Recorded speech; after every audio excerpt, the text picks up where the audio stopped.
যুবক ভাই, হাতে পায়ে ধরে বলা যায় বাঁচতে পারবি না। তোর দাদা গেল খালি হাত, তোর বাবা গেল খালি হাত, তুমিও যাইবা খালি হাত, কিন্তু কি নিয়ে কবরে যাইবা, কখন তোমার মরণ আসবে এটাও তোমার জানা নাই। আজকে যেই মাহফিল থেকে ওইটা তুমি বাসায় যাইতে পারবা তাও তোমার কোনো গ্যারান্টি নাই। আমার বাবা বিবি সন্তান নিয়া ওই যে কুষ্টিয়া গেছে বেড়ানোর জন্য, বিবি সন্তান নিয়া না মরার জন্য, ঈদের আনন্দ করার জন্য। ঢাকা শহর থাকে, স্বামী স্ত্রী সন্তান সহ দেশের বাড়িতে গেছে কুষ্টিয়া বেড়াইতে। কুষ্টিয়া থেকে আজকেই তারা গাড়িতে উঠছে, ঢাকা ফিরবে। দৌলদিয়া ফেরিঘাটে যখন আসছে, এবার বাবা পল্টনে ওঠার পরে ডাইরেক্ট বাস 50 জন যাত্রী নিয়ে নদীর অতল গভীরে তলায় গেছে। স্বামী চিৎকার মেরা কোন রকম জানালা ভাঙা বাইর হইতে পারছে। স্বামী চিৎকার মেরা কাঁদে আর ডাক দেয়া, আল্লাহ যদি জানতাম ঈদের আনন্দ ভাগাভাগি করতে গেলে বিবি আর সন্তানকে পানির নিচে আজরাইল ধরে ফেলবে, তাহলে বিবি আর সন্তান নিয়ে কোনোদিন কুষ্টিয়ার বাড়িতে যাইতাম না। আল্লাহ, পানির গভীরে দৌলদিয়ার পানির গভীরে মরণ হবে এটা জানলে কোনোদিন আর কুষ্টিয়া যাইতাম না। আমার বাবা, তুইও জানোস না, সন্তান চীনে যায়, চীনে গিয়া মারা যায়। সন্তান জানে না ওখানে তার মরণ হবে। অস্ট্রেলিয়া যায়, সেখানেও মারা যায়। সৌদি আরব গিয়া মারা যায়, জাপানে গিয়া মারা যায়, ভারতে গিয়া মারা যায়, ঢাকা গিয়া মারা যায়, গাড়ির চাকায় মারা যায়, আবার হসপিটালে গিয়া মারা যায়। মানুষ মনে করে হসপিটালে যায় বাঁচার জন্য, অথচ হসপিটালের মধ্যে মানুষ মরে সবচাইতে বেশি। আমার বাবা, তোর আজরাইল কোথায় তুই জানোস না। যদি সন্তান জানতো আমার বাবার আজরাইল ওই হসপিটালের আইসিইউর মধ্যে বসে আছে, বাবারে কোনোদিন আইসিইউর মধ্যে ঢুকাইতে দিত না। সন্তানও জানে না তার লাশ কোথায় যাবে। ওই ফেরিঘাটের ভিতরে প্রায় 50 জন যাত্রী নিয়ে 10-12 জন যাত্রী পানির ভিতরে জানালা ভাঙা বের হইতে পারছে। প্রায় 40-এর মতো যাত্রী বাসের ভিতরে, জানি না তাদের অধিকাংশই মনে হয় মারা গেছে। একটা ছোট্ট বাচ্চা, নাবালক বাচ্চা, কোমলমতি শিশু চিৎকার মারা পল্টনের মধ্যে দাঁড়ায় দাঁড়ায় কাঁদতেছিল, আম্মু গো কই গেল আম্মু, মা বলে সন্তান ডাকতেছে। ঈদের আনন্দ কইরা ঢাকা ফিরবে, গন্তব্য ফিরবে, মারে সন্তান পানির ভিতরে শোয়া রাখছে। সন্তান বলে আমি চেষ্টা করেছি মারে টাইনা বের করার জন্য। ছোট্ট বাচ্চা, 10-11 বছর বয়সের বাচ্চা, গায়ে শক্তি নাই। কয় দেখি আমার দম বন্ধ হয়ে যায়, দেখি আমার নিঃশ্বাস বের হয়ে যায়। আমি আমার মায়ের হাত ছাড়া আমি জানালা দিয়া তাড়াতাড়ি করে উঠা পড়ছি। মা তার বাসের ভিতরে মারা গেছে। কত মানুষ তার ভাই হারাইলো, ভাগনা হারাইলো। আমার বাবা, তুমি জানো না, ঈদের আগেও সদরঘাটে লঞ্চের পিছন দিয়া নৌকা দিয়া উঠতে গিয়া পিছনে ব্যাগ গিয়ারে যখন লঞ্চ গেছে, আহারে গর্ভবতী স্ত্রী তারে বাঁচাইতে গিয়া স্বামী যখন লঞ্চ ধাক্কা দিয়া রাখছে, আল্লাহ কয় না না, আজরাইলের হাত থেকে ধাক্কা দিয়া বাঁচতে পারবি না, ধাক্কা দিয়া বাঁচা যায় না। যদি বাঁচা যাইতো আমার ভাই 2টা হাত দিয়া ধাক্কা দিয়া বিবিরে বাঁচাইতে গিয়া নিজের জীবনটারে দিয়া দিছে। বাবাও মারা গেছে, নিজের স্ত্রী শুধু বাইচা আছে, নিজেও মারা গেল। বাপ ছেলে স্ত্রী নিয়ে রওনা করছে, যাবে সেই আমার বাবা মেহেন্দিগঞ্জ চাঁদপুরে, কিন্তু জাগার ভিতরে 2 জন মারা গেল। স্ত্রীটাকে আল্লাহ তাআলা বাঁচায় রাখলো। যুবক ভাই, তোর জানা নাই তোর মরণ কোথায় হবে, কোন বাস বাগানে মরণ হবে, কোন বাসের চাকার নিচে মরণ হবে। এখনো সময় আছে, ভালো হয়ে যাও, গুনাহ ছেড়ে দাও, আল্লাহর নাফরমানি ছেড়ে দাও, 5 ওয়াক্ত নামাজ পড়ো। যুবক ভাই, মাদক ছেড়ে দাও, বিড়ি খাওয়া ছেড়ে দাও, সিগারেট খাওয়া ছেড়ে দাও, মা বাবারে কষ্ট দেওয়া ছেড়ে দাও, চুরি ছেড়ে দাও, ডাকাতি ছেড়ে দাও, মিথ্যা কথা বলা ছেড়ে দাও। তোমার জন্য জান্নাত রেডি করে দিবেন যিনি, তিনি কে? হাতে পায়ে ধরে বলি, যুবক এখনো সময় আছে, ভালো হয়ে যাও। আমার বাবা, খবরদার যুবক ভাই, শেষ কথা বলে আমি বিদায় নিব। খুব ভালো করে বুঝেন, আল্লাহর নবীর আরেকজন সাহাবী ছিল হযরতে মুয়াবিয়া ইবনে মুয়াবিয়া আল মুজানি রহমাতুল্লাহ আলাইহি। মুয়াবিয়া আল মুজানি রাদিয়াল্লাহু তাআলা আনহু একজন জলিল কদর সাহাবী। মরণ হবে, কিন্তু এই রকমের মরণ হওয়া দরকার যেই মরণ হলে আরশের মালিক খুশি হয়ে যায়। জোরে কোন সুবহানাল্লাহ। এই মুয়াবিয়া ইবনে মুয়াবিয়া আল মুজানি রাদিয়াল্লাহু তাআলা আনহু, উনি যখন ইন্তেকাল করলেন, ওনার ইন্তেকাল হয়ে গেছে, নবীজি তার ইন্তেকালের খবর জানে না। প্রায় 100 কিলোমিটার দূরে উনি ইন্তেকাল করেছে। নবীর কাছে জিবরাইল আইসা কয়, ইয়া রাসূলুল্লাহ খবর জানেননি? কয় কি খবর? কয় আপনার সাহাবী হযরতে মুআবিয়া ইবনে মুআবিয়া আল মুজানি মারা গেছে, আপনি তার জন্য দোয়া করেন, তার জন্য জানাজা পড়েন। নবীজি জানাজা পড়লেন, হঠাৎ দেখলেন অন্ধকার হয়ে গেছে, গোটা পৃথিবীটা অন্ধকার, দিনের বেলা অন্ধকারে ছেয়ে গেছে। নবীজি আমার ডাক দিয়া কয় ভাই জিবরাইল, দিনের বেলায় কেন অন্ধকার হয়ে যায়? জিবরাইল ডাক দিয়া কয় ইয়া রাসূলুল্লাহ, আপনার সাহাবী মুআবিয়া ইবনে মুআবিয়া আল মুজানি এত বড় পবিত্র আত্মাওয়ালা, এই মানুষটা যখন মারা যায়, তার জানাজা যখন আপনি পড়াইতেছিলেন, আপনার পিছনে লক্ষ লক্ষ রহমতের ফেরেশতা জানাজায় অংশগ্রহণ করেছে।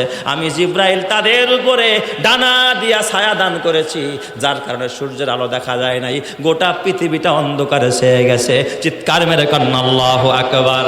নবী আমার ডাক দিয়া কয় ভাই জিবরাইল, এই মুআবিয়া ইবনে মুআবিয়া আল মুজানি এত দূরে থাকে, তার জানাজা আমার দিয়া পড়াইলেন, বলেন তো তার আমল কি? কোন আমলের কারণে তার জন্য এতগুলো রহমতের ফেরেশতা জানাজার নামাজ পড়লো? কয় আপনার মুআবিয়া ইবনে মুআবিয়া আল মুজানি এমন কোন দিন নাই সূরা ইখলাস তেলাওয়াত করে না, কুল হুয়াল্লাহু আহাদ আল্লাহুস সামাদ লাম ইয়ালিদ ওয়া লাম ইউলাদ ওয়া লাম ইয়াকুল লাহু কুফুয়ান আহাদ। কয় এই সূরাটা বারবার পড়ার কারণে আমার আল্লাহ তার প্রতি খুশি হয়ে গেছে, ইখলাস পয়দা হয়ে গেছে, আত্মাটা মুতমাইন্না হয়ে গেছে, পবিত্র আত্মাওয়ালা হয়ে গেছে। আল্লাহ খুশি হয়ে তার জন্য জান্নাত বরাদ্দ দিয়া দিছে। চিৎকার মেরে কন্না আল্লাহু আকবার।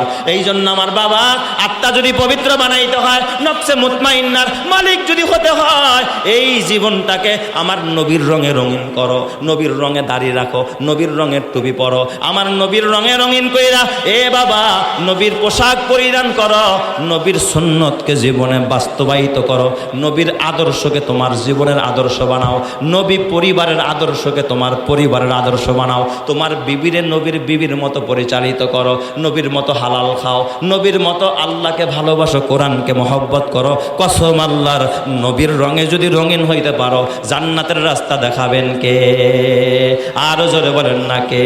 আমার পাগল মন ওই মদিনার প্রেমে পড়েছে, বলো পাগল মন ওই মদিনার প্রেমে পড়েছে। ওই মদিনা এই মনকে, ওই মদিনা, ওই মদিনা এই মনকে বন্দি করেছে, বলো পাগল মন ওই মদিনার প্রেমে পড়েছে, বলো পাগল মন ওই মদিনার প্রেমে পড়েছে। জানি না ওই মদিনায় কি আছে মধু, মদিনা মদিনায় আমায় করেছে জাদু। বিশ্বজাহান নবীর প্রেমে, বিশ্বজাহান নবীর প্রেমে পাগল হয়েছে, বলো পাগল মন ওই মদিনার প্রেমে পড়েছে, বলো পাগল মন ওই মদিনার প্রেমে পড়েছে। নবী আমার জানের জান, আমার প্রাণের প্রাণ, নবীজিকে দেখার তরে মন করে আনচান। বিশ্বজাহান নবীর প্রেমে, বিশ্বজাহান নবীর প্রেমে পাগল হয়েছে, বলো পাগল মন ওই মদিনার প্রেমে পড়েছে, বলো পাগল মন ওই মদিনার প্রেমে পড়েছে। আল্লাহ ওই নবীর প্রেম আমাদের সিনায় দান করো, জোরে কান আমিন। এই জন্য আমি শেষ কথা বলে বিদায় নিব। আল্লাহর নবী বলে, তারাকতু ফিকুম আমরাইন লান তাদিল্লু মা তামাসসাকতুম বিহিমা কিতাবাল্লাহি ওয়া সুন্নাতা রাসূলি। কয় তোমরা কখনো গোমরাহ হবে না যতক্ষণ দুই জিনিসকে তোমরা আঁকড়ায় ধরবে। এক নম্বর হলো আল্লাহর কোরআন, এই কিতাবুল্লাহ, আর দুই নম্বর হলো নবীর হাদিস সুন্নত। এই কোরআন আর সুন্নত যদি আঁকড়ায় ধরতে পারি, কোরআন আর সুন্নতকে যদি নিজের জীবনের আদর্শ বানাইতে পারি, জান্নাতের রাস্তা দেখায়া দিবেন কে? ফটক প্রধান গেট হলো আমার আলী। চিৎকার মেরে কন্না আল্লাহু আকবার। এত বড় একজন জলিল কদর সাহাবী, একজন বিজ্ঞ প্রাজ্ঞ বড় আলেম হযরত আলী, নবীজির জামাই, অথচ নবীর শ্বশুর হযরত আবু বকর, নবীর শ্বশুর হযরত ওমর, নবীর জামাই হযরত ওসমান, নবীর জামাই হযরত আলী। আমাদের দেশের জামাই শ্বশুর একটু ভিন্ন রকমের। দেখবেন শ্বশুর দেখলে জামাইয়ের মুখ থেকে রুমাল ফালায় না, আসে না? নাই, মুখে মনে হয় ঘা হয়, সেই জন্য রুমাল দিয়ে থাকে। নবীজির সামনে জামাইরা মুখে রুমাল দিয়ে থাকে না, বন্ধুর মতো ব্যবহার।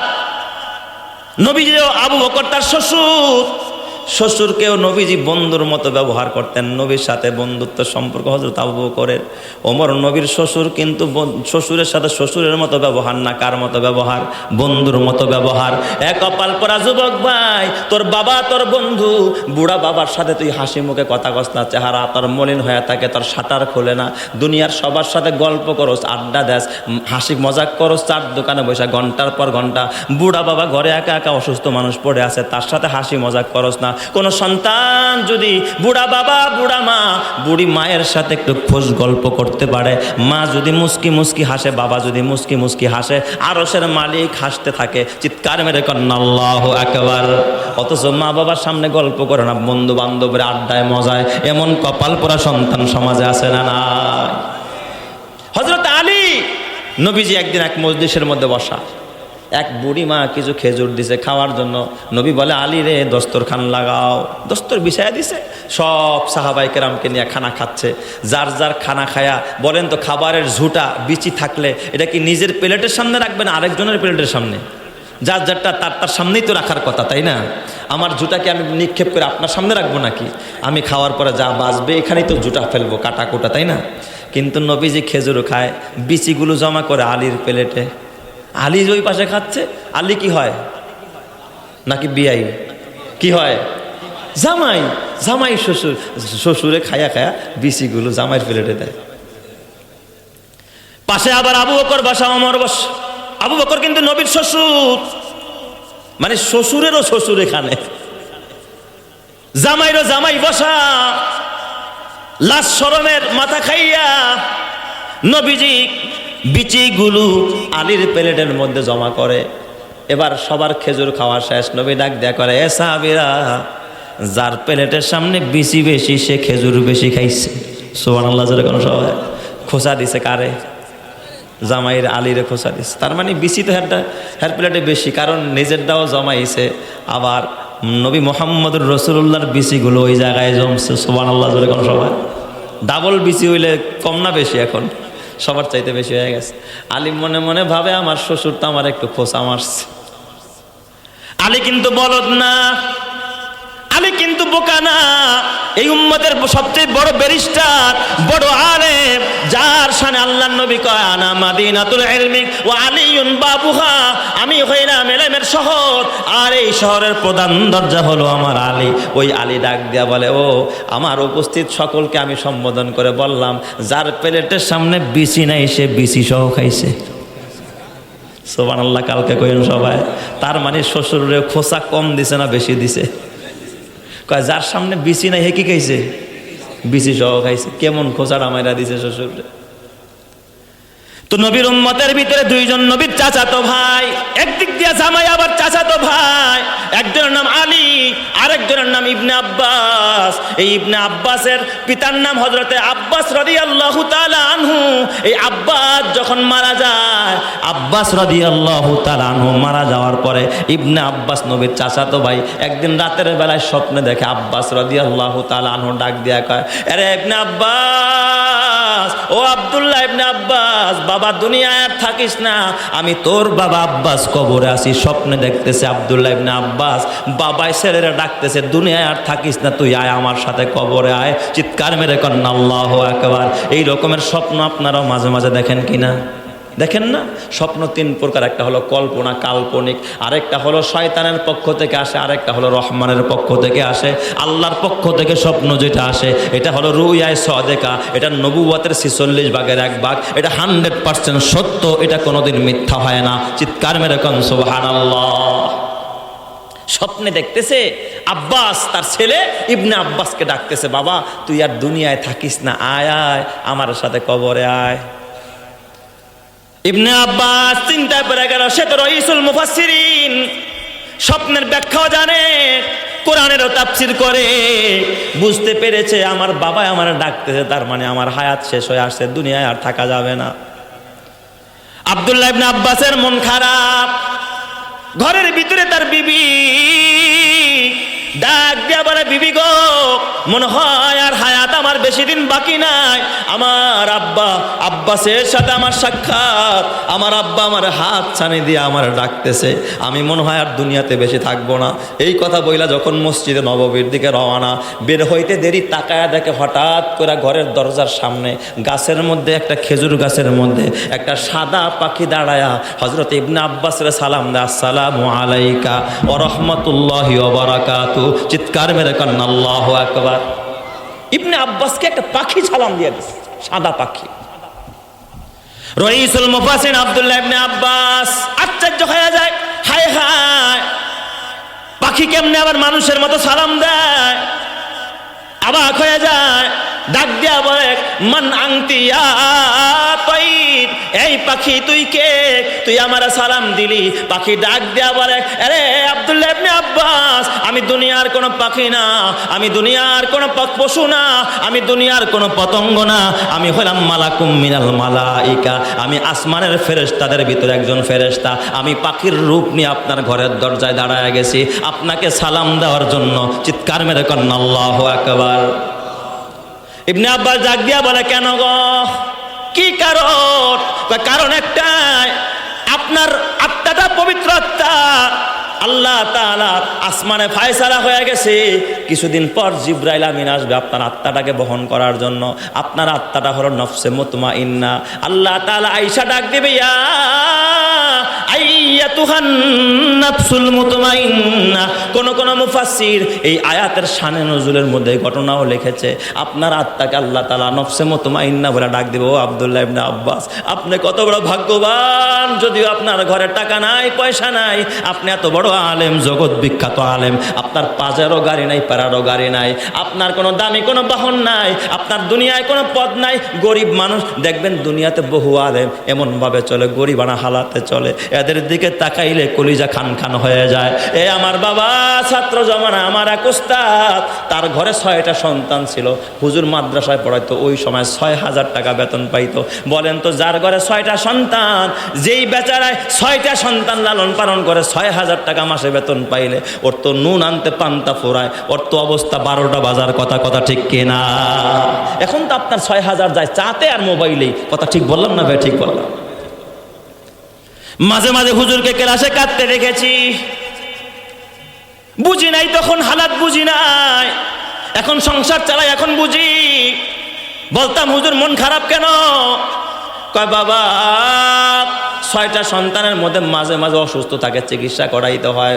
ঈদের সময় আমারও মা আছে, হুজুরেরও মা বাইচা ছিল, বুড়ি মার জন্য একটা কাপড় কিনতে হয়, বিবির জন্য কিনতে হয়। 6,000 টাকা দিয়া কাপড় কিনলে, নুন আনলে তেল কিনতে পারে না, তেল কিনলে নুন কিনতে পারে না, এত অসহায় হালাত। অথচ ওই ওস্তাদকে আমি দেখেছি রাতের বেলায় তাহাজ্জুদের মধ্যে জায়গা জায়গা আল্লাহকে ডাক দিয়া কাঁদতো। রাতের বেলায় তাহাজ্জুদ মিস করতো না, সুন্নত ছাড়তো না, আল্লাহর গোলামি ছাড়তো না। এদের আত্মা হলো পবিত্র আত্মা, এদের আত্মা হলো নফসে মুতমাইন্না। কিয়ামতের ময়দানে আল্লাহ তাআলা ডাক দিবে, ইয়া আইয়াতুহান নাফসুল মুতমাইন্না, এ পবিত্র আত্মাওয়ালা, ইরজিই ইলা রাব্বিকি রাদিয়াতাম মারদিয়া। দুনিয়ায় সন্তুষ্ট থাকতে পারোস নাই, দুনিয়ার মধ্যে ভালো কিছু পাস নাই, আজকে রাজি হয়ে যা, আজকে খুশি হয়ে যা। ফাদখুলি ফি ইবাদি ওয়াদখুলি জান্নাতি। চিৎকার মেরে কন্না আল্লাহু আকবার। ওই পাখি আইসা জিবরাইল, আরে ফেরেশতা পাখির সূরাতে আইসা হযরতে ইবনে আব্বাসকে সুসংবাদ দেয় যে আপনার আত্মাটা পবিত্র আত্মা, আপনার আত্মাকে আল্লাহ তাআলা সুসংবাদ দিয়া দিয়েছে, আপনার আত্মা বের হইতে দেরি হবে, ইল্লিয়িনের ভিতরে গিয়া, জান্নাতের ভিতরে গিয়া আপনার আত্মা ঘোরাফেরা করতে দেরি হবে না। চিৎকার মেরে কোন সুবহানাল্লাহ। এ যুবক ভাই, হাতে পায়ে ধরা বলা যায়, বাঁচতে পারবি না। তোর দাদা গেল খালি হাত, তোর বাবা গেল খালি হাত, তুমিও যাইবা খালি হাত, কিন্তু কি নিয়ে কবরে যাইবা, কখন তোমার মরণ আসবে এটাও তোমার জানা নাই। আজকে যেই মাহফিল থেকে ওইটা তুমি বাসায় যাইতে পারবা, তাও তোমার কোনো গ্যারান্টি নাই। এ আমার বাবা বিবি সন্তান নিয়া ওই যে কুষ্টিয়া গেছে বেড়ানোর জন্য, বিবি সন্তান নিয়ে না মরার জন্য, ঈদের আনন্দ করার জন্য। ঢাকা শহর থাকে, স্বামী স্ত্রী সন্তান সহ দেশের বাড়িতে গেছে কুষ্টিয়া বেড়াইতে। কুষ্টিয়া থেকে আজকেই তারা গাড়িতে উঠছে, ঢাকা ফিরবে।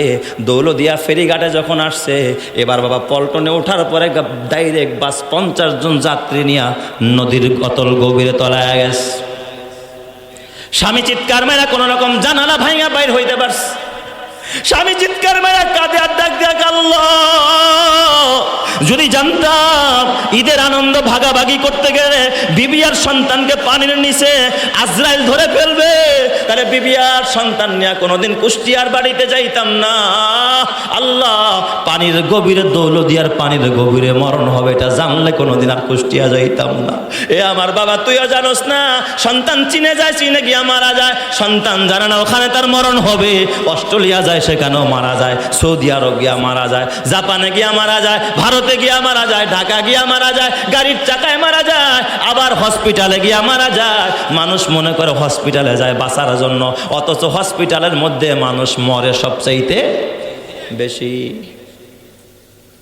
এ আমার বাবা, তোর আজরাইল কোথায় তুই জানোস না। যদি সন্তান জানতো আমার বাবার আজরাইল ওই হসপিটালের আইসিইউর মধ্যে বসে আছে, বাবারে কোনোদিন আইসিইউর মধ্যে ঢুকাইতে দিত না। সন্তানও জানে না তার লাশ কোথায় যাবে। ওই ফেরিঘাটের ভিতরে প্রায় 50 জন যাত্রী নিয়ে 10-12 জন যাত্রী পানির ভিতরে জানালা ভাঙা বের হইতে পারছে।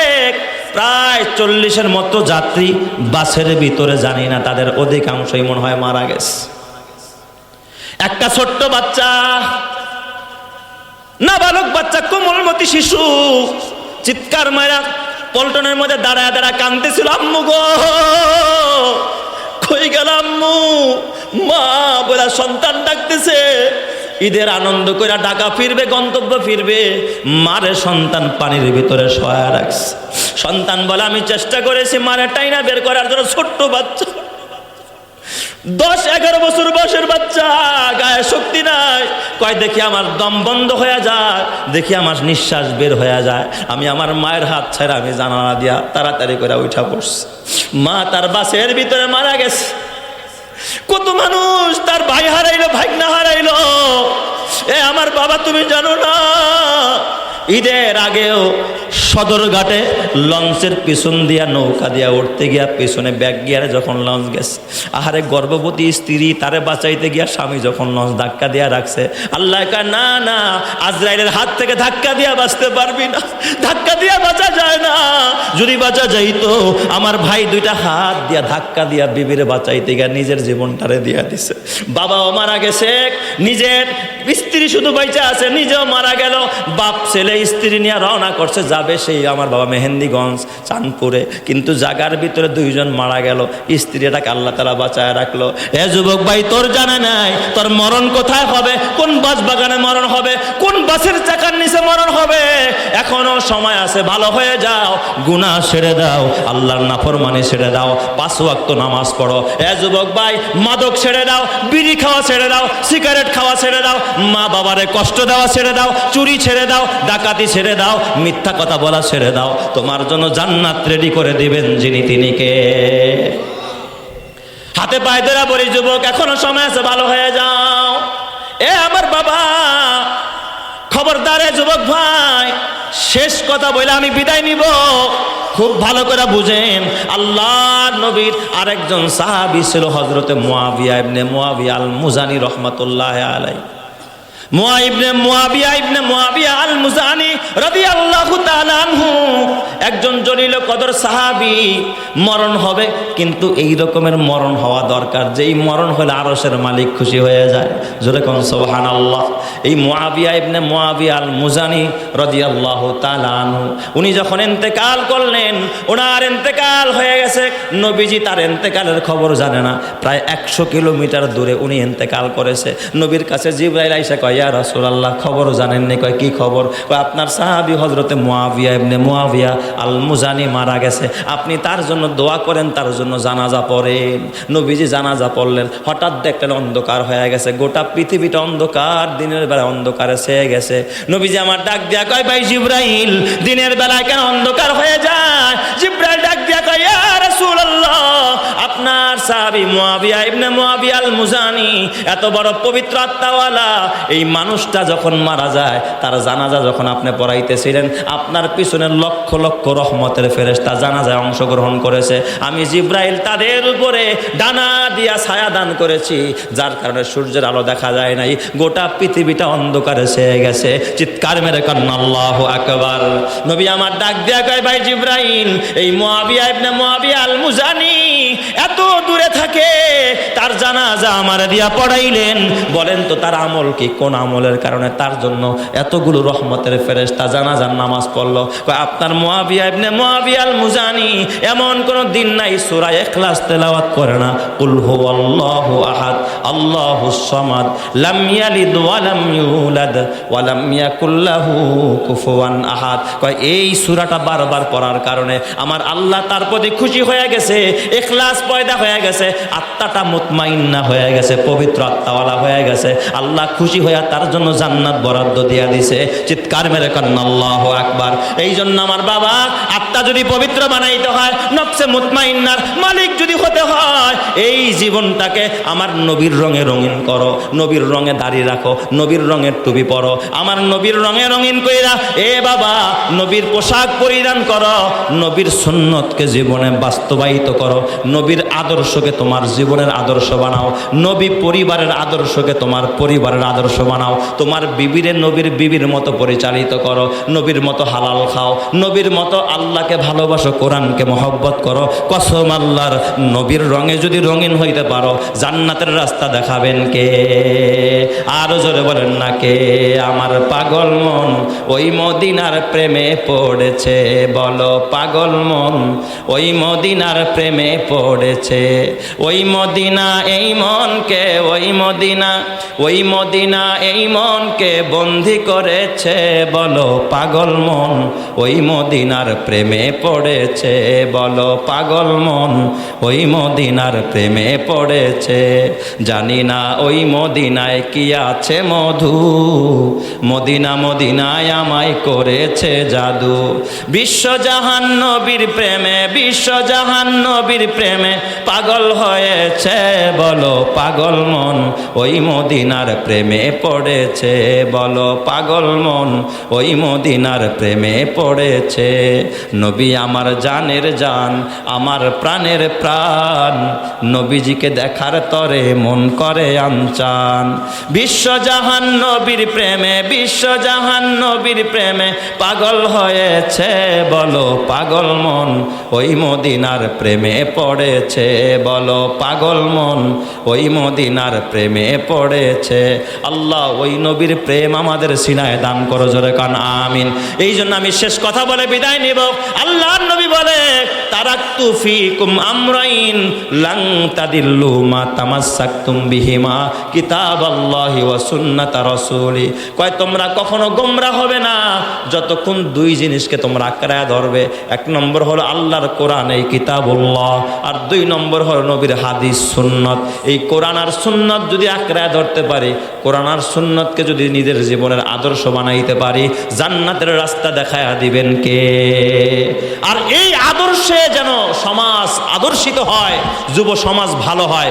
তাই তো এই যে যুব সমাজ অত্র এলাকার আপনাদের এই গোপালপুরের দিন প্রচার ও প্রসারের লক্ষ্যে গোপালপুরের এই বান্দাইপুর যুব সমাজের উদ্যোগে 2 দিন ব্যাপী তাফসির মাহফিল।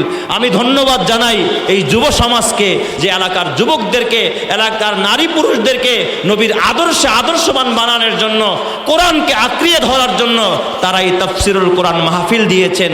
ওনারা পারত কনসার্ট দিতে, ওনারা পারত নাট্যমঞ্চ কায়েম করতে, পারত কি পারত না? কিন্তু আল্লাহ তাআলা ওনাদেরকে দিয়ে আল্লাহ তাআলা এই জান্নাতের বাগান কায়েম করাইছে। আল্লাহ যেন প্রতিটা যুবককে কবুল করে। আজকের যিনি সভাপতিত্ব করলেন, অতিথিবৃন্দ, আমন্ত্রিত সকল অতিথি, সম্মানিত অতিথিবৃন্দ, আল্লাহ যেন সকলকে কবুল করেন। আমার পর্দার আড়ালের মা বোনদেরকে আল্লাহ কবুল করেন।